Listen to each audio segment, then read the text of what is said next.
Welcome back to the channel, everybody. This is going to be another edition of my complete set series, and we're going to be doing 1987, which is actually the first year I ever put a set together. And I would say this was the first year where my love and passion for baseball cards specifically went on overdrive.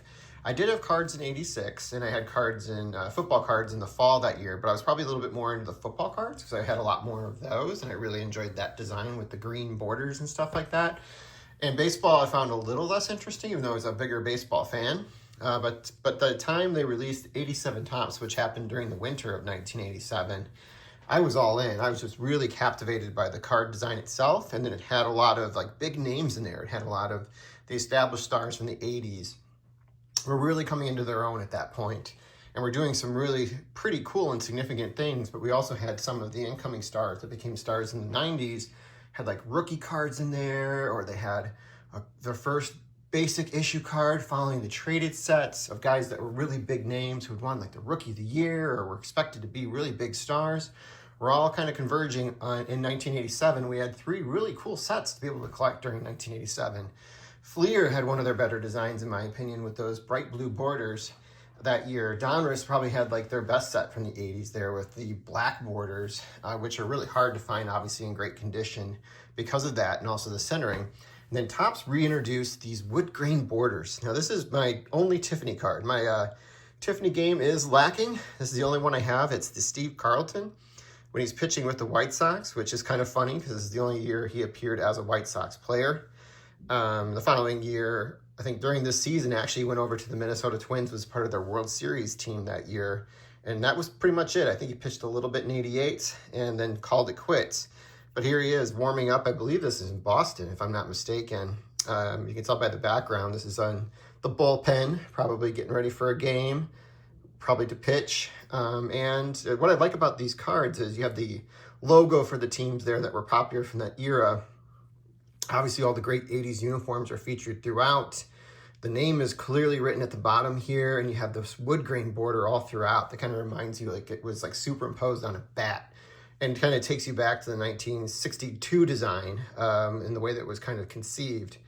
And the back, here is the Tiffany cardstock, which is going to be obviously a brighter color, but they had a full stat line for every player on here. So like a player like Steve Carlton, you can see him all the way from his time in the Cardinals in the mid-60s, all the way up to the present with the White Sox here in 1986, which he split the season with the Giants.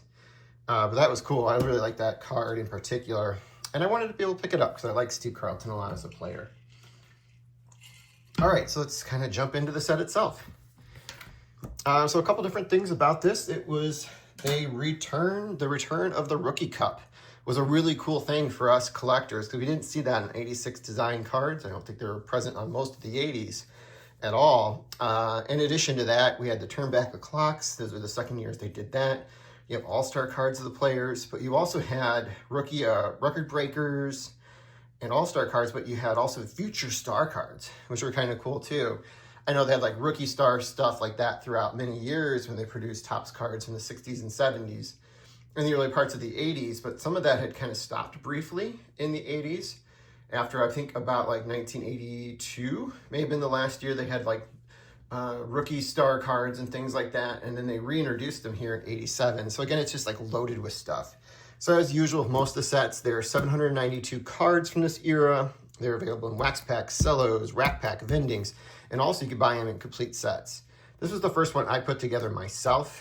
And I put it together by piece piece, kind of collecting the cards. I bought a lot more cards in the last few years when we opened up some wax boxes. So you'll see some of those cards kind of feature here because they replaced, I went through card by card and kind of put in the best one I could find with the condition, centering, and everything to kind of replace some of the ones that were kind of dinged up. So actually this is a really nice conditioned 87 set. For what it's worth, it's not going to be worth a lot because it was mass produced. But I'm very happy and pleased to have one in such good condition because this is probably my favorite set from my childhood, at least baseball set from my childhood. It's changed a lot since I've become an adult because I look further back and also forward. But at this time, this was it for me. All right, so it kind of like starts with highlights from the previous season, starting off with Roger Clemens, who really was not many bigger stars of this era. He had that 20 strikeout game at that time. It broke a record. It was since obviously equaled by Kerry Wood and I think Randy Johnson. And I was actually at that game where Kerry Wood did that, which is really cool. And I'll point out some of the star players and future Hall of Famers in here as we go throughout. So we got Dwight Evans as someone who's kind of considered for the Hall of Fame from time to time. Rigetti was quite the strong reliever at that time. He's become a very good pitching coach. Todd Worrell set the rookie record for saves, which has since been broken as well. You have Ruben Sierra, who's one of those like up-and-coming stars at this time. He didn't turn out to be a big star, but he definitely was a big contributor in the late 80s and early 90s baseball. He talks a little bit about Davey Lopes, who had, I think, the most stolen bases for a 40-year-old in 1986. All right, so let's kind of jump into it. I mentioned the World Series already a little bit, so that featured the Minnesota Twins and the St. Louis Cardinals. It went 7 games, and the home team won every single game, with the Twins being the host team that year. I remember watching that game or that series and hoping that the Cardinals would pull it out, and I got devastated when we went down 2-0, and I was really excited when they were able to come back and win 3 in a row, thinking they just needed to win one more time in Minnesota. But man, in the late 80s and even parts in the early 90s, the Metrodome was the place you didn't want to have to go to play. The Twins had such a little home field advantage there of all the noise that the fans would make and the way that the stadium was kind of designed. They just knew how to play in that ballpark better than any other team, and they just dominated the Cardinals that year when they came back to try and win those 2 games and couldn't do it. So Dick Hauser, he was kind of an interesting story during the season because he actually died during the year. He was obviously the World Series manager of their 85 team that won the World Series, and he passed away, unfortunately, during that season, and he was ready to be replaced. So I think you see in the traded series, you see the player that was, or the manager that replaced him. You got Dave Stewart here with one of the big star pitchers that era. Gary Carter, always liked that card with his full catcher's gear. Okay, he's going to make a throw to second base there, or maybe throw him back to first. We got Lee Smith, Hall of Famer Burt Brilove in here with the Twins. We got Tim Raines here he was the All-Star Game MVP this year. He went 3 for 3 in that game. Kind of going through here. Jose Rijo was definitely a pretty good pitcher during this era as well. Jimmy Key was a good pitcher during that time. We got David Rigetti again, which is a very similar image for his record-breaking card, which I thought was kind of funny. Dan Gladden, who actually came over to the Twins and was part of their World Series team here. He was pitched with the Giants. Speaking of the Giants, they were the National League West champions, and they played, obviously, the Cardinals in the National League playoff series. The team that actually won the most games across baseball was the Detroit Tigers, who won the American League East, but failed to, obviously, top the Minnesota Twins, who went on to the World Series. Sparky Anderson was the manager of the year that year, and surprisingly for Montreal, Buck Rogers was the manager of the year, and we'll see his card at some point coming up here too. All right. Good old Tim Wallach was a pretty good third baseman during this era. Bobby Thigpen, who set later set the single season saves record. That was since broken. I think that was during the 1990 season. Tony La Russa, when he came over to the A's there to be their manager. After the White Sox let him go. Good old Charlie Huff there towards the end of his career. Darling was a very good pitcher during this period of time.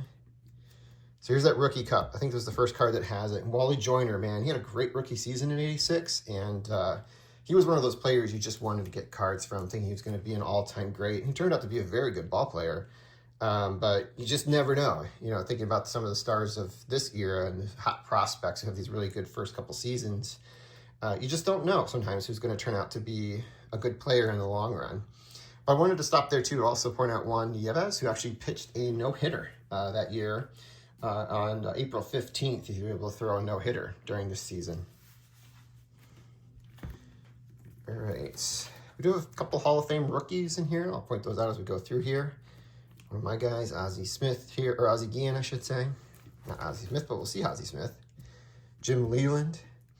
He's actually first manager card is an 86 tops traded.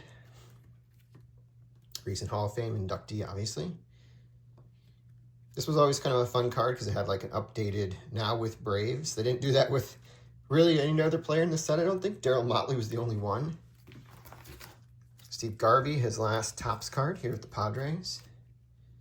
Someone I think should get some consideration for the Hall of Fame. I know there's a lot of people that can agree with me on there.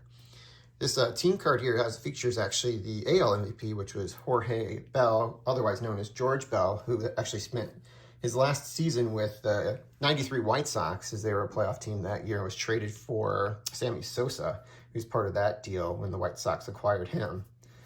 The other MVP from that year was actually from a last place team, and it actually is a Chicago-related one. It's actually going to be Andre Dawson. You'll see him here pictured in the Expos. He is in the traded series in a Cubs uniform, but he kind of just signed a blank check to come over to the Cubs because he was one of those players that baseball was kind of conspiring against to try and keep salaries low in free agency, which they later got caught doing. And Dawson just exploded and had a great season there, and then signed a longer contract with the Cubs for the next few seasons. And he was fun to watch. I was able to go to a few games that year in person too and see him at Wrigley Field. Here we go. Donnie Moore, who I think passed away the following year, unfortunately, after the '88 playoff series. Got Eddie Murray right there. Good old John Kruk, that was one of the fun rookie cards at that time. Bob Brenly, remember him a lot on the radio. Did some Cubs games for a while before he returned to managing. Even the checklist looked kind of cool there, to be honest. Dwight Gooden, he was at the top of his game at this point. Everybody wanted Dwight Gooden at that point. Same thing with Brett Saberhagen was another one a lot of people wanted to collect at that time. Good old Rick Sutcliffe and Mike Scioscia. Wade Boggs. For this season, actually, Wade Boggs had his 5th straight year of 200 hits or more, which was pretty cool. Your Cy Young Award winners, we actually saw one already on the first page. That was Roger Clemens with Boston. We'll see his player card later on, his All-Star card too. But it was also Steve Bedrosian, who was a reliever for Philadelphia during that era.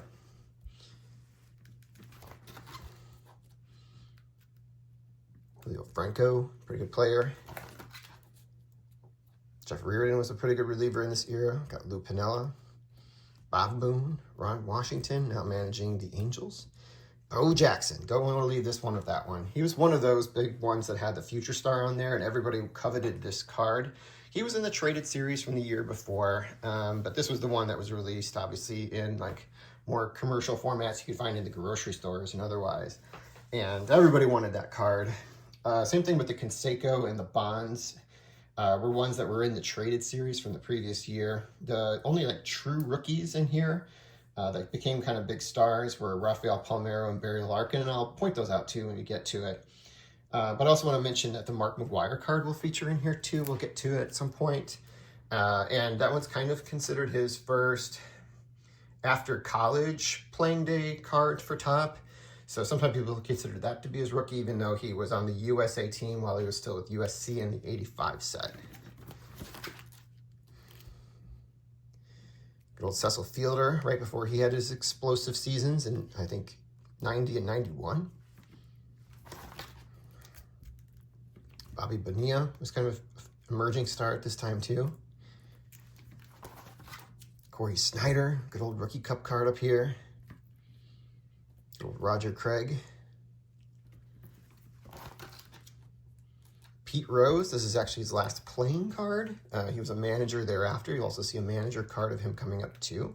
I always kind of loved this card. I remember pulling it out of packs, specifically on packs I received in Easter in 1987. I was super excited to get it because Pete Rose was as big as they got during this era. BJ Sherhoff, future star. Actually featured the catcher's mitt, but spent more time as an outfielder and DH and stuff, and actually had some good seasons in the late 90s. Here's Sparky, mentioned him earlier. Good old Joe Carter. Good player during his era. Jamie Moyer's rookie. I pointed out Max Venable, who's actually the father of the current White Sox manager. Tommy John, one of his later playing cards. Whitey Herzog. El Presidente, Dennis Martinez. Good old Bob Tewksbury had some good years with the Cardinals in the 90s, where he had a really low ERA. Vita Blue, I think that might be his last card. I believe that it is. Here's Ruben Sierra, as I mentioned earlier. Mike Greenwell was another big one of this one that people wanted to go after because he had some really nice start with the Red Sox. I think a lot of people at that time were predicting him to be the next big Red Sox superstar in left field after Jim Rice and obviously Yastrzemski and Ted Williams before him. But he had some good seasons, but he didn't obviously live up to that billing. Hojo. So Howard Johnson, interesting about him, he and Darryl Strawberry became the first teammates in '87 to reach the 30-30 plateau in the same year. So that was kind of cool that they were able to do that together in the same season. Darrell Evans, during the '87 season, became the oldest player to hit 30 home runs in a season. I know that's kind of been equaled and surpassed since then, but that was kind of an interesting accomplishment at that time. Galarraga, another big one there. Good player during his era too. Got Pete Rose there with the Reds leaders. It's kind of a fun card. Oh, Doug Drabeck won a couple Cy Young awards, but with Pittsburgh. Wild Thing Mitch Williams. There's Bob Rogers, as I mentioned earlier, Manager of the Year. Good old Lenny Dykstra. Andre Thomas with the Gold Cup card. Reggie Jackson, this is actually his last major issued card. He is in the traded series where he actually is back with Oakland, which is pretty cool. I don't have that card, but at some point I might want to acquire it in Tiffany. So who doesn't love a good Reggie, right? He's awesome. Frank Viola, a couple times Cy Young Award winner. Speaking of Reggie, we have the Turn Back a Clock series. Interesting thing about this one, we'll actually point out a card that never existed. But starting with Henderson, the '82 design, Reggie Jackson, 77, Clemente, 72, Yastrzemski, 67, when he won the Triple Crown and was the MVP. But Maury Wills, who was the MVP in '62 with the Dodgers, but this card never existed. He actually have a Topps card until 1967, as I mentioned last week when I had my '67 set out. He does have a '63 Fleer, which would be his true rookie card. So this one they just kind of created to talk about the '62-7 season without ever having a card in that set.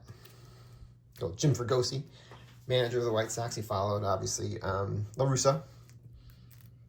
There's that Barry Bonds. That was a real coveted card and still kind of is. The Tiffany's probably more coveted than this one. I guess you can get a 10, but I'm not sure what the 10 goes for right now. But fun card, nevertheless.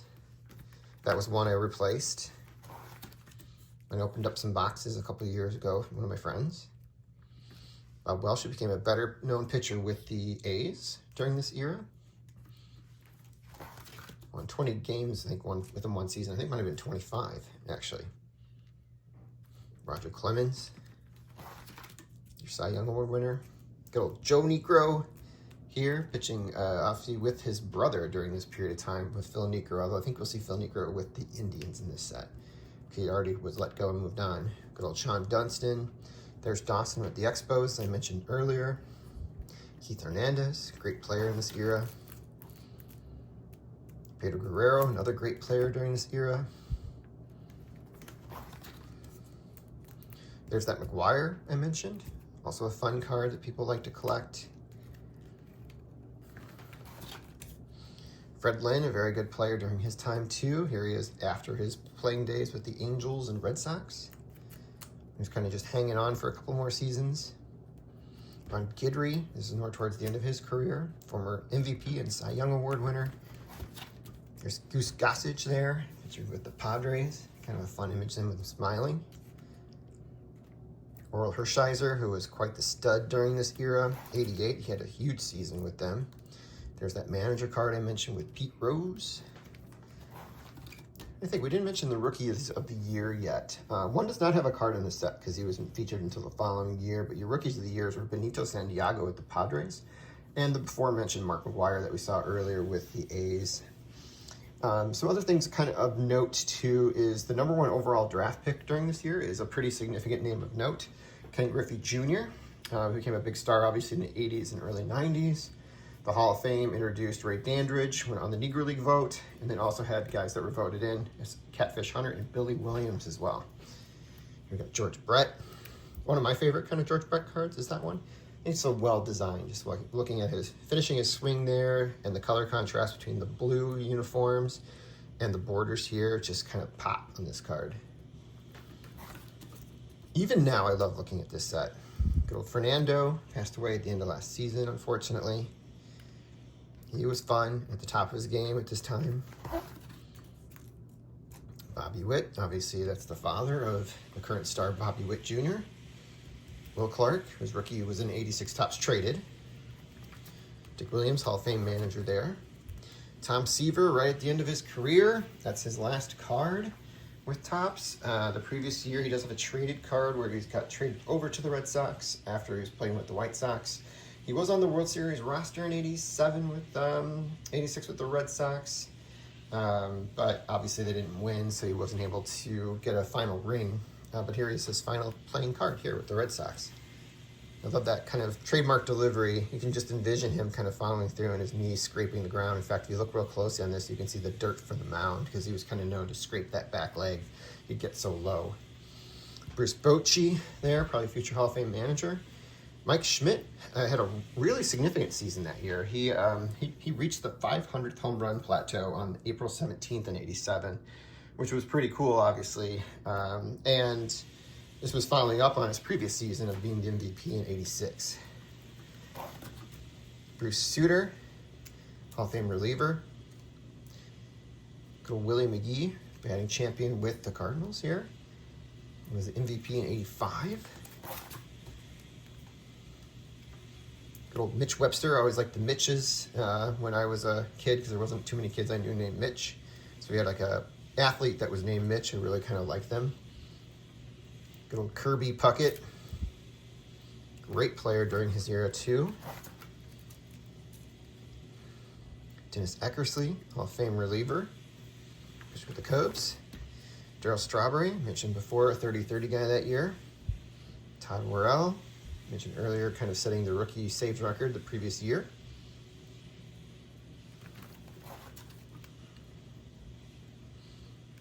Danny Tartable, he was actually a pretty good player during his time too. Good little slugger. Jim Rice, Hall of Fame outfielder. Good old Daryl Boston, who was a hitting coach and first base coach for the White Sox for many years later on in his career too. Tony Fernandez, who passed away not too long ago. Great base stealer Otis Nixon here, pictured with Cleveland.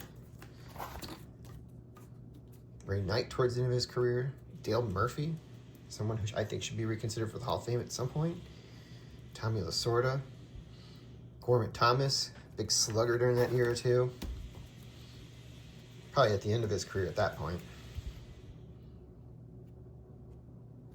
Don Mattingly. So he had actually had an interesting accomplishment during this season too. He tied Dale Long for having the most consecutive games with a home run at 8. And he fell short, obviously, of getting the 9th, but that was a pretty interesting accomplishment. I don't know if I mentioned earlier when we looked at the McGwire card, but he set the rookie home run record that year too. I don't want to overlook that. Dave Madigan there, also a decent, serviceable player during his time, but he has that lovely future star on there. Ted Simmons, the Braves Hall of Fame catcher. That's a fun image right there. You can see him hitting the brakes and trying to head back to third, caught in a rundown to Jack Clark there. Good power hitter for the Cardinals in that era. Tony Gwynn. Yogi Berra, that's his, I think his last appearance on the Topps card is actually right here. Pretty cool.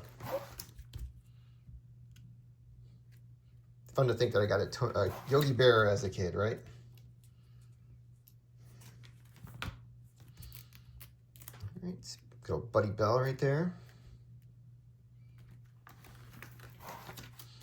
Pete Incaviglia for the Rookie Gold Cup.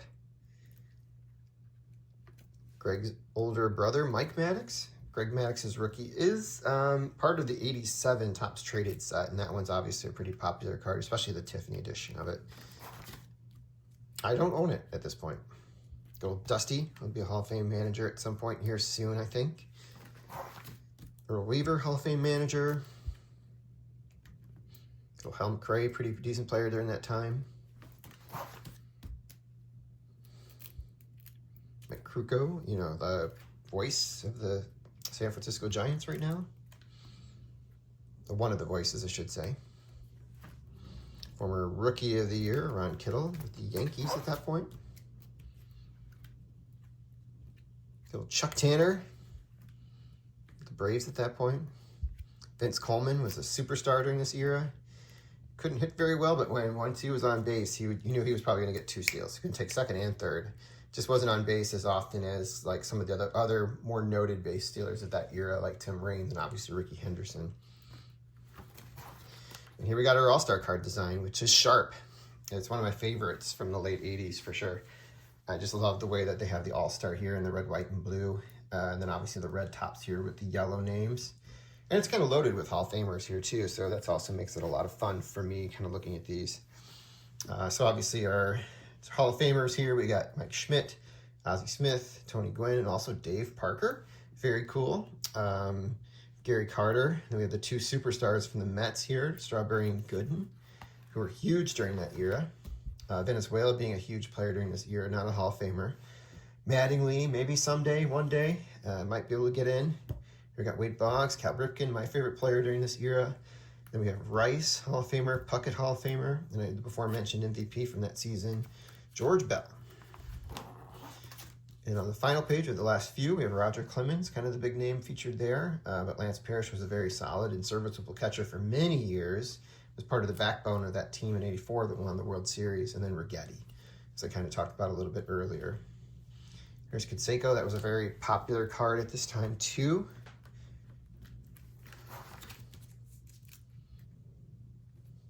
It was kind of fun opening boxes up after years of not looking at these cards and just kind of then picking out the best ones to kind of update my set. Because I did notice that sometimes based on where it was printed, you have cardstock that have this really nice looking dark border where the gloss on the card really kind of comes out.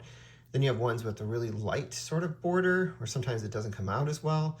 So it was kind of interesting when I saw the contrast in some of these cards just from the cardstock, that even the border itself had some variance in the way that it was printed at that time and how much ink was kind of applied when designing it, which I thought was pretty interesting. So there we got Palmeiro.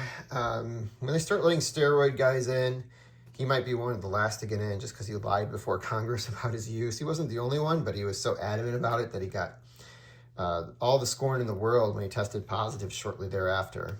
I have Sparky Henderson pictured up there with a team card. Good old Dwight Evans there. Barry Larkin rookie card.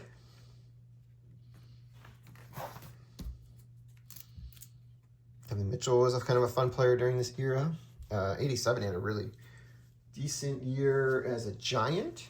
Was a league MVP I think of the next year maybe, or 2 years later with 89. Lou Whitaker, someone I want to see in the Hall of Fame someday. Don Sutton, Hall of Fame pitcher. Bobby Grich, someone that might get reconsidered for the Hall of Fame at some point. Just look up his War Man, and that's all you need to do to kind of take in consideration how good of a player he was at his position during this era of the 70s and 80s. Good old Ryan Sandberg, big star locally. George Bell one more time. Ken Herbeck, a very good player on those Twins teams. Alan Trammell, Hall of Fame player. Dave Parker now, Hall of Fame player. Frank White, a really good player during this era too. Phil Niekro with the Indians, Hall of Famer. This thing's just loaded, man. It's fun looking through these again. Good old Dave Kingman, I think that's his last card, if I'm not mistaken. There's Ken Griffey, I mentioned his son earlier. Gaetti was a good third baseman during this era. That's Steve Carlton there, kind of that's the bit card contrast with the Tiffany, as I showed you earlier.